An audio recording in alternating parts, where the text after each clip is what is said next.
Malibu Dan, the family man. And this is episode 11. That almost sounded like kind of a children's rhyme. Yeah, almost. Kind of like a funny rhyme. Yeah, except it barely rhymed and it wasn't funny, so it was perfect. I love the energy you're bringing this morning. I need it. I need to suck it in. Thanks, Poppy. Well, that's because we're talking about episode 11, Return of the Flying Okra, even though that's not the name of the thing that they're talking about in this episode. No, but it's a great title. You got to write that down. You got to write down. I mean, it is a great title, but it's incorrect, and that really bugged me the whole episode because his name wasn't the Flying Okra in high school; it was the Fighting Okra, and nobody ever says the Flying Okra ever in the episode. It's very distracting. Isn't the title of the episode "Return of the Fighting Okra"? No, I'm pretty sure it's Flying Okra. That's what I have written down. If it's wrong, we're restarting the episode, and I'm taking that out because I don't want to look like that big of an idiot. No way, we're keeping it all in. I'm bringing it up. 3 Fruit juice. 3 foot juice. Yeah, 3 foot juice. Pulp. Getting this loose. Orange juice with pulp in it, or no pulp. What's the difference? Exactly. Oh God, I'm an idiot. It is Fighting Okra. Yeah, I'm glad you came in hot with it, though. Oh, I'm changing that in my notes, and I'm a total idiot. Listeners, send me text about how stupid I am to @pureboyspod@gmail.com. What a dumb cuck soy boy I am. I'm kind of glad. I'm not glad. Okay. That I was wrong. I wish I was wrong. No. I don't know how I took such a long track to get to that statement, but I kind of wish I was wrong. No, I'm glad you were right. I'm glad I was wrong on that one because I've been right in the past and it feels really good, but it's good to get checked sometimes. Yeah, it's good to get crumpled by the Lord. Exactly. Checked before you're wrecked, right? And so I was on the verge of being wrecked, and so I got checked, and I'm glad it happened. Yeah. Should we start a rap group that's just about checking and wrecking? Yeah, that's a good call. Yeah, what do you want to call ourselves? The Check Wrecks.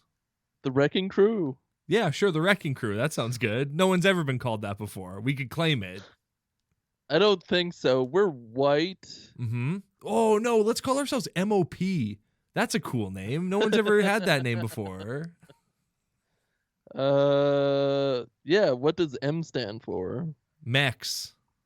Messiah of people. That's us. Messiah of people. Messiahs of people, technically, because there's 2 of us. Messiahs of people. I never realized before that MOP's acronym just spells mop. Isn't that weird? It's not that weird. It is weird. Annie Up is a great song, but it's by a group called Mop, and I never put that together before. I think I might have put it together before, but like not in this context. We don't have to always be right. I am not always right. I mean, Fred is dead. Carl is dead. Annie Up. See, now you're back on top. I'm back on top, baby. My frail ego is assuaged. I like to be on top for one pump and then switch.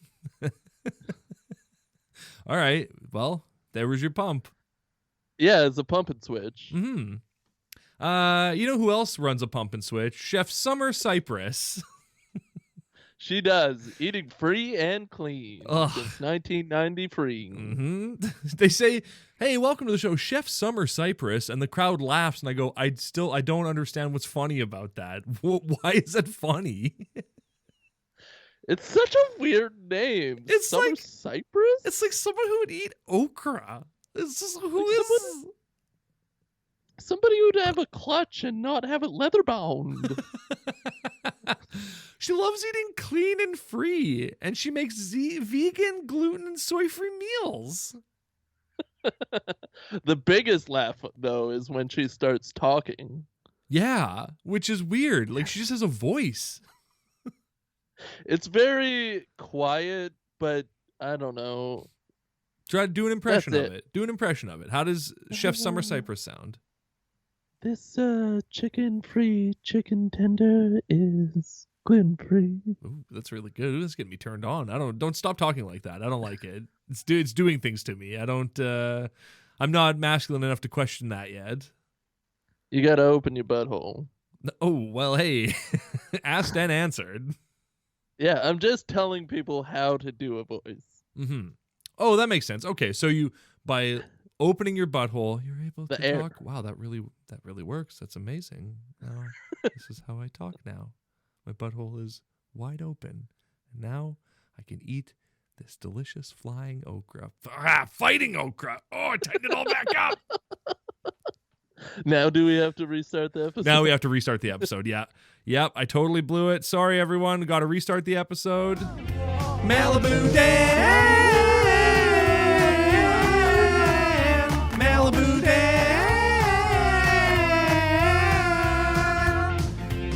Hey, everyone. Welcome to episode 11, The Flying God! All right.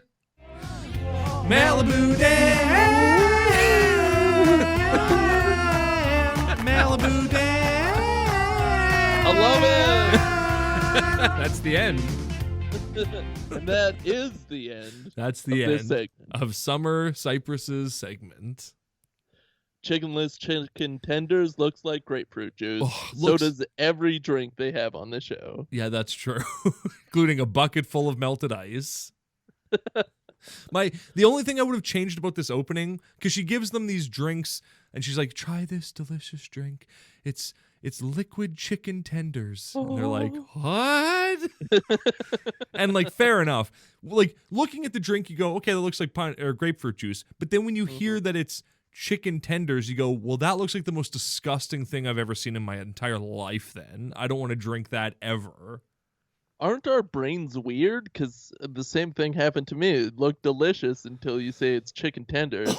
And then all you can think about is how disgusting it is. Right? So then they drink it through a straw, and Holiday immediately just loses it. And the only thing I would change in this scene is I would have Holiday have like blown back into the straw and sprayed the juice everywhere. That's the only thing I would have changed. Yeah, that would have been a nice little touch that would have elevated this episode to supreme talent. Exactly. Hey, here's something crazy that I found on their IMDb page.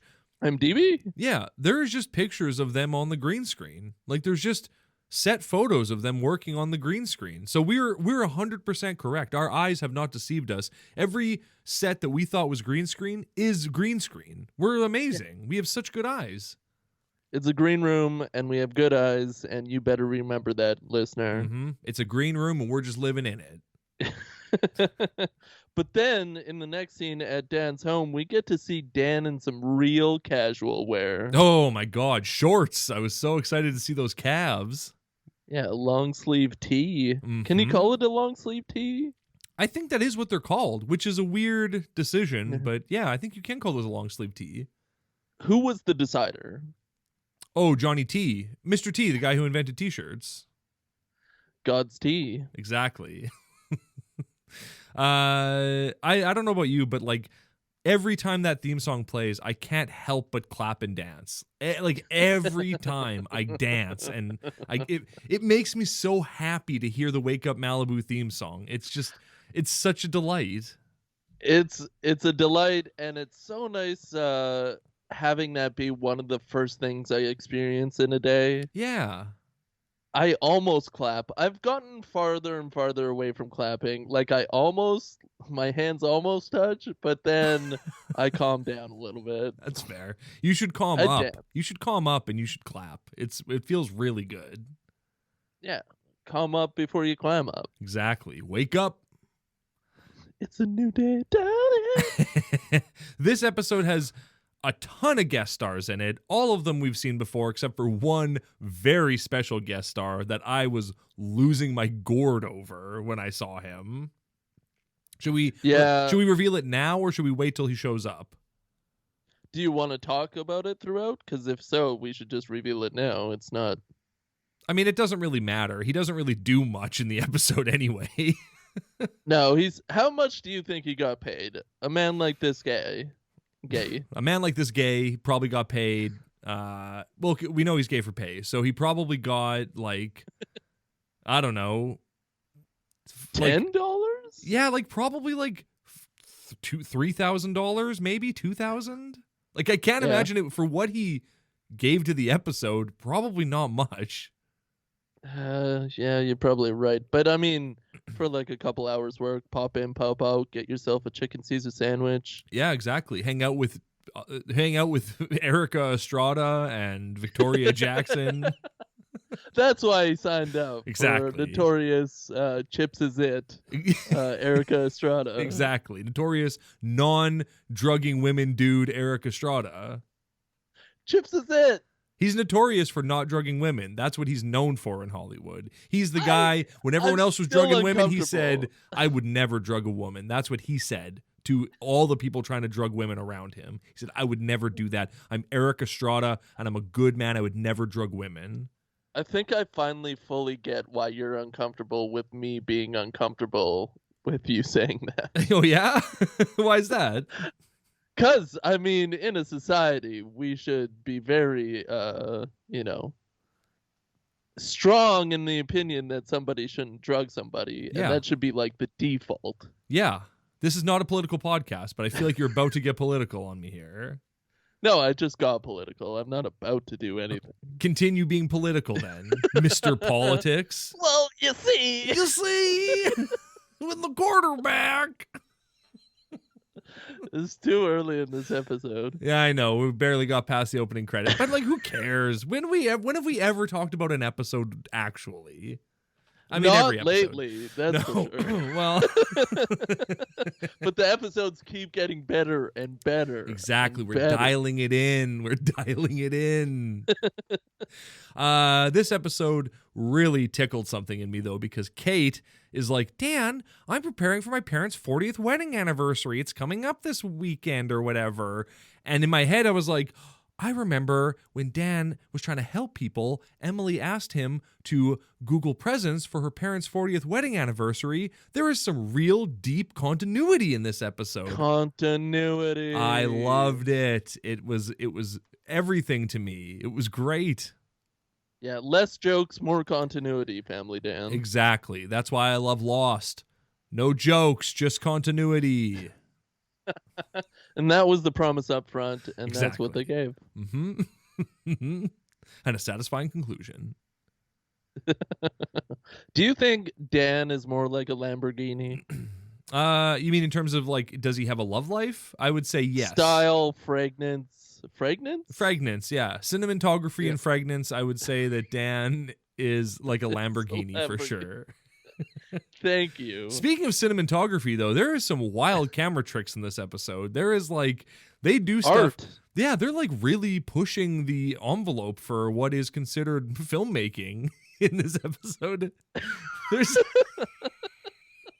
There's like, for a multicam sitcom, is this a single cam sitcom? What's the difference? I think it's multicam because, well, I don't know what the difference, like, because wait, well, I don't know. Is people in the industry tweet at us at Pure Boys Pod. David A.R. White, tweet at us so we know. Stop just liking our question tweets and start answering them.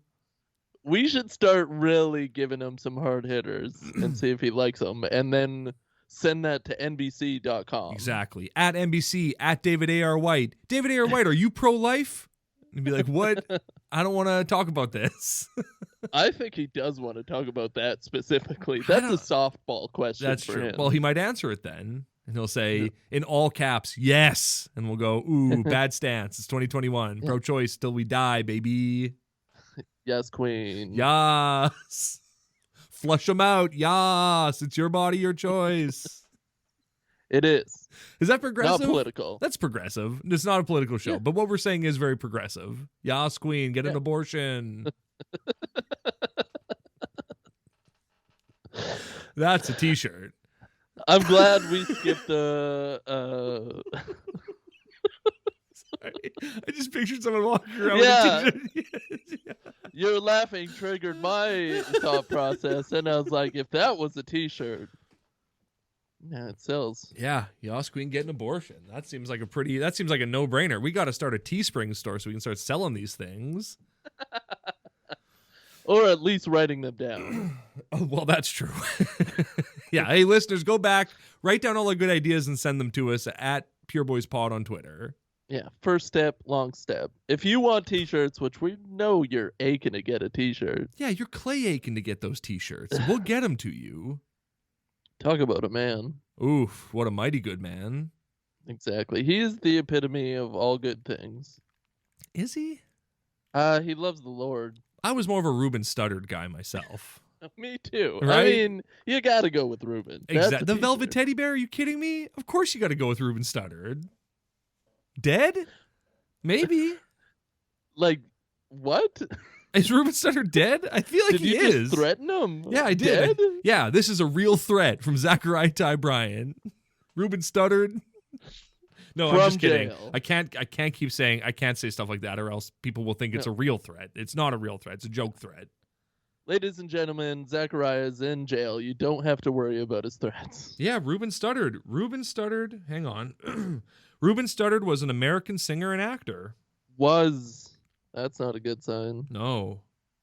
You know what's funny? He is alive, and I just said was instead of is. But you could just say things and people will believe you. Were you more of a Reuben Studdard or were you more of a Taylor Hicks Soul Patrol guy? I don't know who that is. So Were you I'm a gonna Justin go with- Guarini guy? No, I'm just a Reuben Studdard guy. Were you a Sanjaya guy? I know you were a Sanjaya guy. Well, I like to say Sanjaya. That's my connection with Sanjaya. Mm-hmm. And my only connection with Sanjaya. I think I saw one video of him singing, and I was like, that's Sanjaya. That's my Sanjaya. You got it. Listeners, write us your favorite male-only American Idol contestants on @PureBoysPod at Twitter. Yeah, make sure you hashtag it male only. Yeah, make sure you hashtag it @Sanjaya. Hashtag @Sanjaya is what I'm saying. Do you think Sanjaya's on Twitter? Don't add Sanjaya. He's got enough on his plate. No, I know Sanjaya is on Bandcamp because I've seen him on there, and he has 2 songs on Bandcamp, and I've listened to them, and I gotta say, They're great. I'm not a fan. I'm more of a Velvet Teddy Bear man, so what can I say? Is his voice too smooth? His voice sounds like his butthole is wide open. I'll put it that way. Ooh, I love it. Very soft. Nice. Yeah. Maybe it'll put me to sleep. Are you having trouble sleeping? Yeah. Maybe you just need to stay up all night playing basketball with your friends, Queen. No, I'm watching poker videos. Well, that's a waste of your time. What are you doing? Go to sleep. I have to know if the ace beats the king. I don't know anything about poker. Is that a real thing that would happen? Ace beats a king. I thought aces were high or low. Does beat a king. No, aces are high in poker. Oh my god, 1-1-1. Okay. Deuces So are you wild, got baby. aces. Yeah? You're right. Yeah, give me the rundown. How many cards do we have? 52? 68. That seems like too many. I think it's 52. You might be right. My dad and I But played a what lot of do 52 know card is pickup. There's at least 68. There's at least 68. There's no more, no less. At least 68. 52 sounds right, but there's at least 68. Yes, correct. Yeah. And that's Yeah, all yeah. you need to know about poker. Oh, okay. Well, then done it. I guess I'm a poker master. I'm Jennifer Tilly over here. Yeah. Should we get into Pokemon? Should we get into like the World Series of Poker Stars? Should we start reviewing every year of Poker Stars? Yeah, we should dump this podcast and talk about Poker Stars. we should just- World Series. We should of? just slowly transition it into World Series of Poker. Okay, so who's your favorite World Series of Poker Stars? Jennifer Tilly, duh. You got those yabos. She's the best. Does she have those yabos? She did. She might still. I don't know. Yeah, I've seen like Curse of Chucky. That's the most recent movie she's been in, I think. You know, you could get a titty job for like $5,000, 3 G's maybe even now. Like it's Wow. cheap. That's probably how much Clint Howard made for this episode. Yeah, he wanted to get his girlfriend new yabos. Is- Calling around, got David A.R. White's number. Exactly. Hey, do you know a good Yabos guy? And he was like, what are you talking about? Oh, actually, it was more like, Of hey, course do you know I a do. good Yabos guy? That's not a bad Barbed Wire's Clint Howard impression. Yeah, the world's really connected in this Yeah, well, show. I think he is wearing the same wig he wore in Barbed Wire. Like, it's like he had like long balding hair in Barbed Wire, and he does in this episode. And I went, is this the same guy? Does this take place after the Second Civil War? Is that when Malibu Dan and the Family Man takes place? I think so. When Malibu really takes over the world. Was Malibu Steel City the whole time? Yeah, Steel Hood City. Wasn't it Steel City? Steel Harbor. Was that it? Steel Harbor. Steel Harbor. Farty Marty Dankles and his wife are in this episode. Yeah, they are. They're looking hot as hell. What did you think of the stupid story in this episode where Dan and his friends being Farty Marty Dankles, his old high school buddy, Reggie and Arlen, these are Dan's friends. Get a life, bruh. They like play cards. They have like a yearly, I don't know, whist. What is the game that they're playing? I don't know. It's some kind of card game tournament. And then instead of them playing cards, they decide to play basketball all night instead. Somehow. All night. Like from 10 p.m. till 4 in the morning. It's like, in the morning? I could probably play basketball for 45 minutes, tops. By midnight, I'm in bed, icing my ankles. It's supposed to, relate that. I mean, it's supposed to be a G-rated version of staying up all night and drinking. Yeah, of course. Yeah. Playing basketball with your boys. But they can't do that. Where did they play basketball all night? We never see. It's just them talking about playing basketball, and then it cuts to the next morning. I have so many questions. Where did they play basketball? I think they hooped in the hood. Oh yeah, with chain mesh hanging from the rim. Exactly. Nice. It doesn't relate to us because we live in a cold environment up in Haiti, and you just can't go outside and hoop all night unless it's like a specific week in July. Exactly. Yeah, you can't crawl till you ball. We used to. But in Malibu, you can ball all night wherever you want. Whenever, man. Hoop dreams all day, all night. But yeah, that's what they do. They play basketball all night. And so the reason they get into it is because Dan's like, I could play basketball. And they're like, no, you can't. And he's like, I played basketball all year in high school. And Farty Marty's like, you were the mascot. You were the flying Okra for 4 years. And he was like, and he's like, you weren't on the team. You were the mascot. And as someone who was the actual mascot at his high school, I can attest, you are not on the team. You are just the mascot. You have to go fight a son in the parking lot. Yeah, he had 69 on his flying Okra jersey. Fine, whatever. He had 420 on his jersey. Good for him.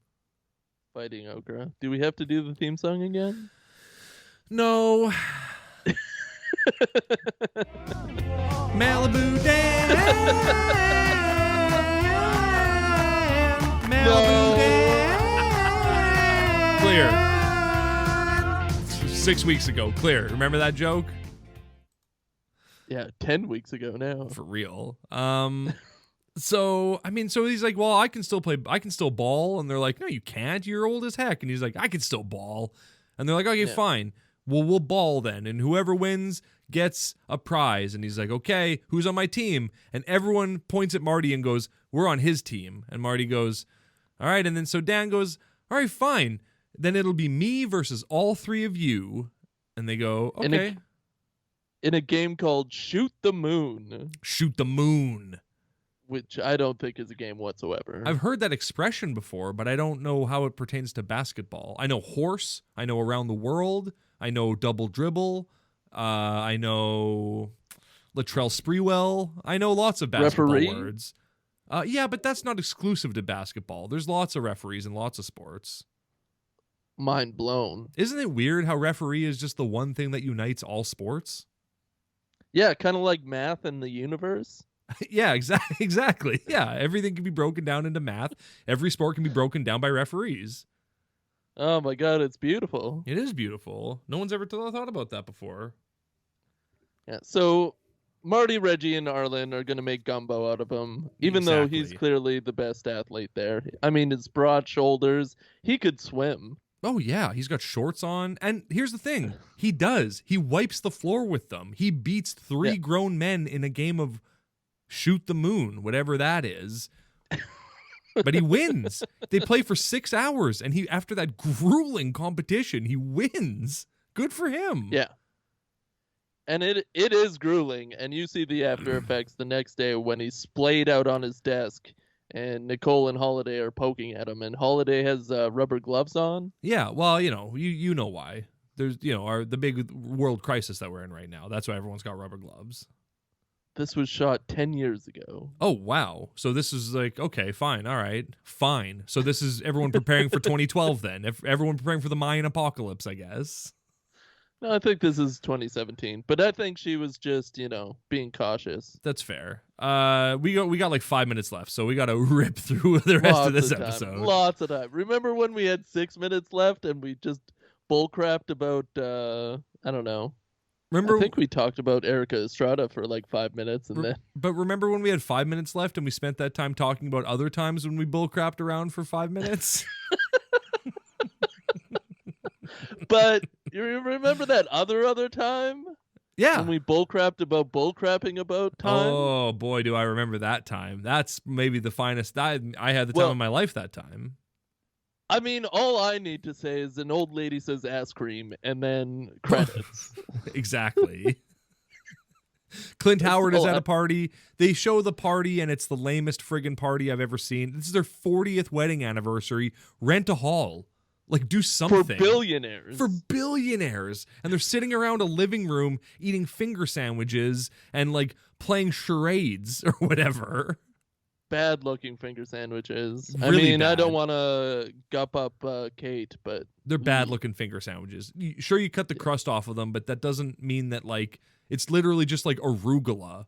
That's what it looks like is on the sandwich. Yeah. Emily's not even there. No. Adults love crust. She's probably at a sleepover. That seems to be her primary function as a child, is going to sleepovers. Well, that was my primary function, and I functioned, baby. Yeah, you did. I was the life of the party. So they're playing charades. So it's like, it's Erica Estrada and Victoria Jackson's 40th wedding anniversary in real life. They're actually married in real life. Yes. And this is the lame party that they throw for them. It's so lame that Kate's like, I need you to buy pulpless orange juice. And Dan buys pulp orange juice. And she thinks that it ruined the party because she's trying to make a glaze for the ham. But it's like, just strain the pulp out. Like, you have a strainer. It's not impossible. Does she have a strainer, though? Well, it's straining my, ability to believe in this show. Good save. Thank you. So they play this stupid game called Act and React where it's just charades. That's all it is. Just charades by any other name. And Erica Estrada is bugging out playing. He's acting all bored, and they guess like, "Oh, it's you reading a winning $1 million lottery ticket," which like you'd still be psyched if you won that, dude. Yeah, you'd be super excited, even if he was a billionaire. Erica Estrada is really into this game. Oh, in the credits, especially, we see in the bloopers, he's hamming it up. He's going, 10 cents is how much a dance costs for me. And he's showing his nips. And it's like, bro, what are you doing? Get it together. You're an adult. Pointing at his butt. Yeah, he's going like, I would never drug women. I would never drug women. He keeps yelling that. It's very cool. There's an old lady, and she has a line that is, back in my day, we didn't have ice cream. We had to lick a potato. And that is true. It is true, yeah. They officially got an old lady that licks potatoes. Mm-hmm. And she does a great job portraying that lady. Did you notice that there was 2 people at the party who are just like, who are these people? Like, there's just... Yeah, the 2 people in the back, the Latinos. There's just a young man and a young woman, and they're just there, and they don't say anything, and they seem to be, like, laughing at the, like, what's going on, and they're not reacting to the stuff they're not acting. They're just, like, there. It's like... Do you think they're Clint Howard's, like, grandbabies? That's my theory, is that they are, like, related to Clint Howard, and he was like, I'll do this show if you can have my niece and nephew on it. And they go, Bryce Dallas Howard? And he goes, no, my other niece and nephew. And they go, okay, fine, sure, whatever. Give them points. Get him a SAG card. So Get him some ass cream. Exactly. So these nobodies are just at the party too, and they're just hanging out, and the party sucks. And Dan's all tired because he was up all night, so he's acting out some stupid whatever. But the whole time he's acting out, I kept thinking about your dad because he's like asleep and he's sneezing the whole time, and it made me laugh very hard thinking about your dad being asleep in a chair sneezing. That was a fond memory of mine. Aww, I look back on it really nice fondly. of you. Yeah. To bring your That's dad cute. up on the show? Do you want me not to do that? Yeah, we can do it. Tweet but me we after the can't. show. Oh, okay. Well, I won't say his name, but I'll just say he's your dad. He's Yeah. Tim Allen. Party Marty. Yeah. Tim Allen, your dad from Jonathan Taylor. From Jonathan Taylor. Exactly. You got it. At the end of this episode, we get some great feet shots of Dan to put on Wiki Feet Men. He's on WikiFeet Men. Yes, I looked him up in the first episode. Remember? No, but I didn't know there was a men category. Well, where do you think the What- men's feet go? On Wiki Feet? No, that's where men go to jay off to women's feet. Jay off? Jack. Oh, Yeah. like that Robin Williams favorite, Jack. Exactly. It's where men go to give themselves a Jackie O. I think we lost the. No, we got it. What did you think about Dan just getting a fever from being up all night? Happens all the time. Yeah. Definitely doesn't happen when you're hungover. No. So that didn't relate. Is Because I'm hungover. oh yeah, hung. Okay, so Dan has a fever of 102, which like is high, but you don't have to go to the hospital yet. So, but still high. Well, he did go to a walking clinic apparently. Did he? Is that what they said? He said something like I should go back to the walking clinic because my medicine didn't work. Oh yeah. That's right. Yeah. Did you like the Apocalypse Now reference in this episode for no reason? No, could you scream it to me? The horror is what Dan says with a fever. Does he love Apocalypse Now? Could we tweet at him about it? We should. We'll tweet him when this episode comes out. We'll tweet all our like a video montage of all our favorite Apocalypse Now moments, like when they cut off that cow's head for real. Maybe they could do a movie that is just that, but with a priest. That sounds pretty good. Heart of Darkness, where they a priest goes to like convert a bunch of savages and instead becomes the god of those savages, and they have to send a crack military team up a river to go kill them. Yeah, but then the wind hits the football just right, and then he saves everybody. Exactly. Beckman 2. Don't touch me. Don't touch me. I'm trying to convert these savages. So, what did you think of this episode? It was weird, and I liked it, but it was weird. I love the old lady. Apparently, you hated her, and that's fine. She was a non-entity to me. She was just like whatever. She showed up, she did her thing. I was too busy focused on Farty Marty Dankel, who wasn't at the party, and Dan's amazing ability to ball. Why not bring Farty Marty to the party? I'm sure he has met Oh. Erica Estrada. Farty Marty Party Dankel. Yeah, exactly. And the wife, she's so sweet. Oh, Jessica. Is that her name? Yeah. I think it's Jess or Joss Whedon or something. Oof, boo. We hate that Yep. man now. We hate him now. We hate him now. We used to love him, now we hate him. Yeah. Is there anything else we got to talk about with this episode? Oh, a lot of handheld camera in it for some reason. There's tons Well, of they really wanted to make an artistic push. This is what they entered to Cannes. and it was accepted and midnight premiered and people standing ovation. Yeah. Won the Jewish award for film. It did. Malibu Dan, Malibu Dan. Love it. Should we end it here, or should I play the song one more time? How about we get a score? Like a copy of the score on DVD? Yeah. With Edward Norton? Like the score from Sister Act 2. Oh, okay, sure, we can do that. But we can't put it on YouTube, though, or else it'll get flagged. Could we make money off of it, though? No, we couldn't monetize it. No. Sure. Why do you think that I was make? my whole thing? I make That our was own my theme whole idea. songs to monetize things. Okay. All right, we're still recording, by the way. Yeah, I love you. I love you. We love you. We love you. Malibu Day. No, okay, I'll play it again. Malibu Day. Let's end it properly this time by talking over the theme song. Malibu Day.